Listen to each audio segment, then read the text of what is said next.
दोस्तों मैं चाहती हूँ कि आप लोग थोड़ा सा अपनी बिजी लाइफ को रिवाइंड करके देखो कि आप इन दिनों अपना समय किस तरह बिता रहे हो। क्या आपने सारा समय सोशल मीडिया पे बिताया? कितना प्रोडक्टिव मैनर में काम किया? कितना ओवरथिंक किया? आपने कितनी कंसिस्टेंसी मेंटेन की? एंड सबसे जरूरी, are you happy with your life और not? I want you to ask these question to yourself, जिससे आपको समझ आएगा कि आपको अपने ऊपर कितना काम करने की जरूरत है, कितना इंप्रूव होने की जरूरत है, आप किस डायरेक्शन में जा रहे हो। क्योंकि सच बात तो ये है कि आप अपना फ्यूचर डिसाइड नहीं करते, बल्कि आपकी आदतें आपका फ्यूचर बनाती है। अगर सीधा कहूँ तो आपकी अच्छी आदतें ही आपकी अच्छी लाइफ बनाती है। देखो, हर सिचुएशन शुरुआत में थोड़ी टफ होती है। उसी तरह जैसे आप पहली बार साइकिल चलाना सीखते हो, आप बहुत बार गिरते हो, फिर उठते हो, फिर एक दिन आप परफेक्ट हो जाते हो और आप उसे कभी नहीं भूलते।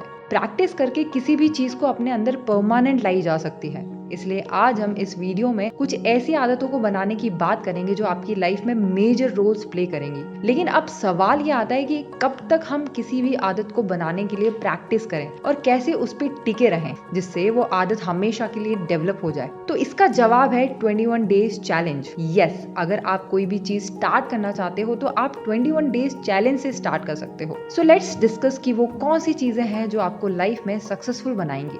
पहला आता है start with repetitions not goals.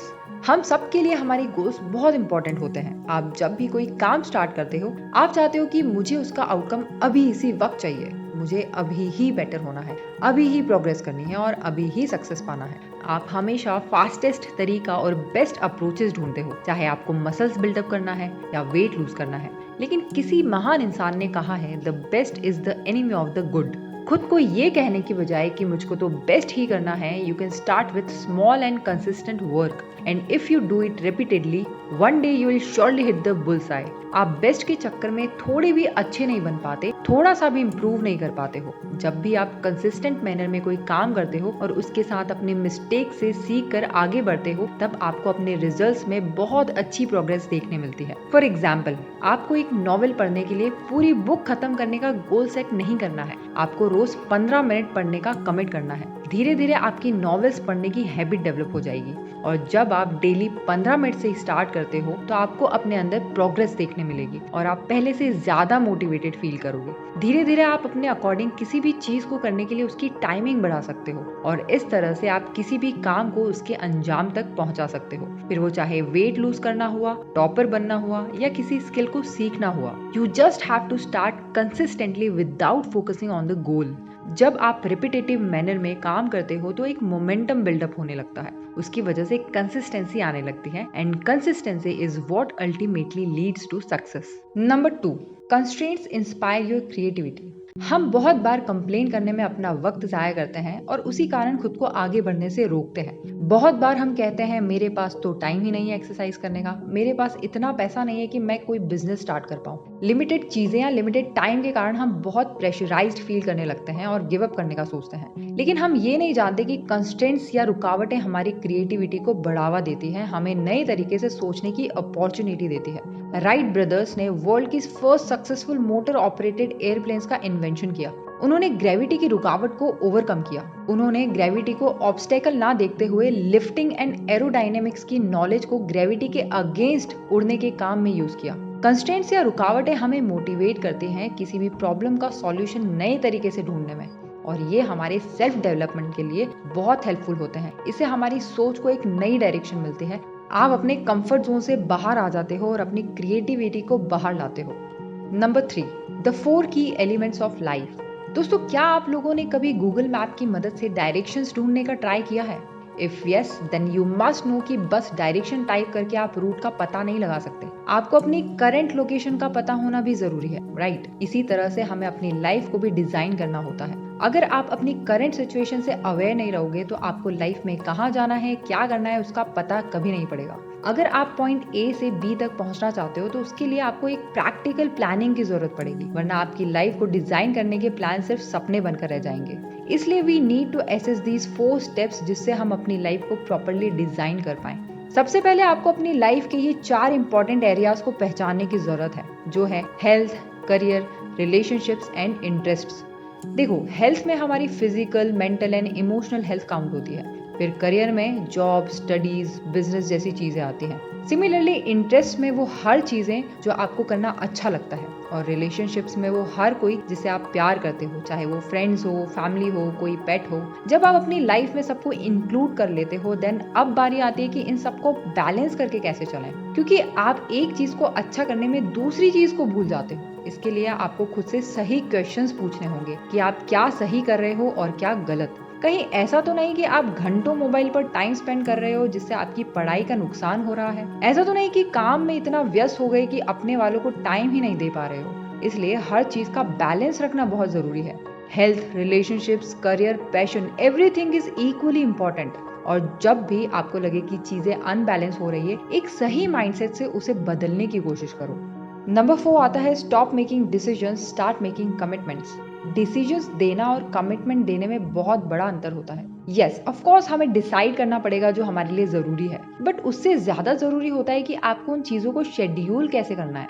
आप लोग हमेशा बिना सोचे समझे बस डिसाइड करने लग जाते हो कि मैं 5 किलो वजन घटा लूंगा, मैं अब से सोशल मीडिया का यूज करना बंद कर दूंगा, मैं डेली 8 घंटे पढ़ूंगा एंड सो ऑन। बहुत सारे लोग अपने विल पावर एंड मोटिवेशन के भरोसे ऐसे डिसीजंस ले लेते हैं, but this approach is not always effective. आपको लगता है आप राइट चॉइसेस बना लोगे बिना एफर्ट एंड प्लानिंग के, लेकिन इस अप्रोच के कारण आप सब इनकंसिस्टेंसी एंड फेलियर का शिकार हो जाते हो। फॉर एग्जाम्पल, आप जो भी चीज करना चाहते हो उसके लिए डिसाइड करने की जगह कमिटमेंट दे दो, जस्ट लाइक सलमान खान कि एक बार जो कमिटमेंट कर दी तो फिर मैं खुद की भी नहीं सुनता।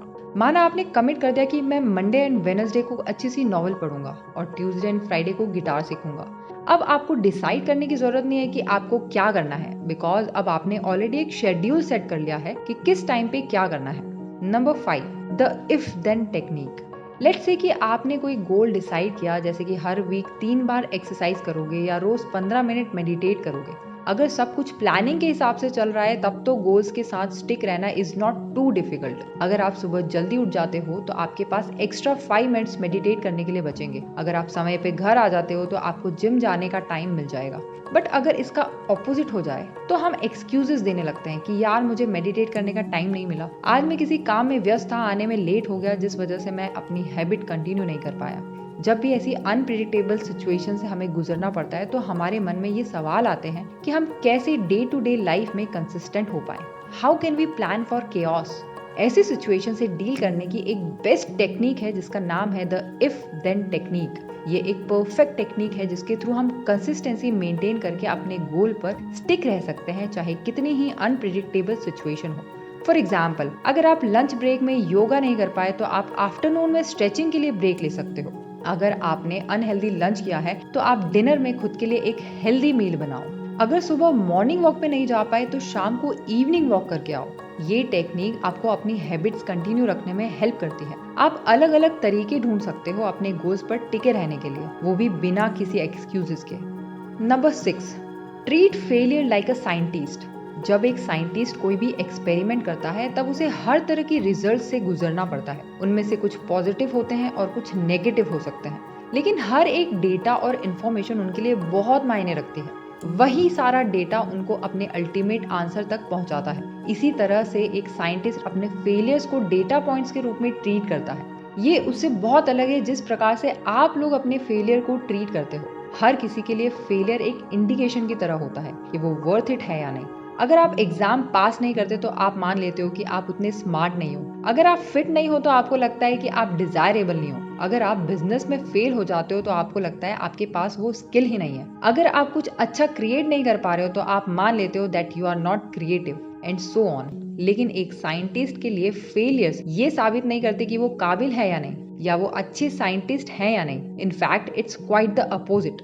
किसी भी प्रोसेस का गलत होना उतना ही यूजफुल होता है जितना कि उसका सही होना होता है, क्योंकि आप साथ साथ में सीखते रहते हो। शायद आप सब संदीप महेश्वरी सर के उस डायलॉग से वाकिफ होंगे that success comes from experiences and experiences come from bad experiences. उसी तरह आपके फेलियर्स भी उन डेटा पॉइंट्स की तरह हैं जो आपको सिखाता है, आपको एक सही नॉलेज देता है और जो आपको सही चीजों की तरफ बढ़ाता है। अगर आप कोई नई हैबिट बनाने या कोई नई स्किल सीखने पे फोकस करते हो तब आप बेसिकली एक तरह से एक्सपेरिमेंट ही कर रहे होते हो। इसमें आपको कभी नेगेटिव रिजल्ट्स मिलते हैं या कभी पॉजिटिव देखने मिलते हैं। सक्सेस बस वो डेटा पॉइंट्स होते हैं जो आपको नेक्स्ट एक्सपेरिमेंट के लिए गाइड करने में हेल्प करता है।